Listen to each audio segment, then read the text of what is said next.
மகாநதி சீரியலில் விஜய் வந்து நம்ம அப்பா ஆக போகிறோம் அப்படின்னு சந்தோஷத்தில் இருக்கார். உடனே காவேரி பார்த்து பேசணும் அப்படின்னு துடிச்சிட்ருக்காரு. ஆனால் இந்த வெண்ணிலா பிரச்சனைக்கு ஒரு முடிவு கட்டிட்டு காவேரிக்கு நம்ம ஒரு சர்ப்ரைஸாக போய் வந்து அவளை மீட் பண்ணலாம் அப்படின்னு நினச்சிட்ருக்காரு. இப்போ விஜய் வந்து காவேரியை நேரில் வந்து பார்த்து, என்ன காவேரி சந்தோஷமான விஷயத்த ஏன் என்கிட்ட வந்து சொல்லலை, அப்படி ஏன் மறைச்ச, ஸோ யாரோ ஒருத்தவங்க சொல்லி தான் எனக்கு தெரியணுமா அப்படின்ற மாதிரி கேட்குறாரு. காவேரி, என்ன சொல்கிறீங்க, அப்போது நிவி ஏதாச்சும் சொன்னாரா அப்படின்னு கேட்க, இல்லை மாமி தான் சொன்னாங்க அப்படின்ற மாதிரி விஜய் சொல்கிறாரு. காவேரிக்கு டவுட் ஆகுது.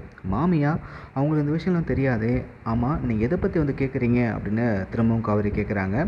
அப்போதான் விஜய் வந்து, என்ன காவேரி நீ அம்மா ஆக போகிறன்றத சொல்லவே இல்லையே அப்படின்னு சொல்லவும், காவேரி எங்கள் அக்கா தான் வந்து கர்ப்பமாக இருக்காங்க, அதை தான் வந்து மாமே சொல்லியிருப்பாங்க அப்படின்னு சொல்லி விஜய்க்கு ஒரு ஷாக் கொடுக்குறாங்க.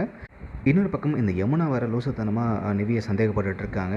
இந்த நேரத்தில் காவேரி கர்ப்பம் அப்படின்னு தெரிய வந்துச்சு அப்படின்னா கண்டிப்பாக முட்டாள்தனமாக இதை வந்து ஒரு பெரிய பிரச்சனையாக மாறுறதுக்கு வாய்ப்பு இருக்குது. ஸோ வெயிட் பண்ணி பார்க்கலாம். இந்த சீரியல் எப்படி போயிட்டுருக்கு, விஜய்கிட்ட காவேரி உண்மையாக சொல்லுவாரா?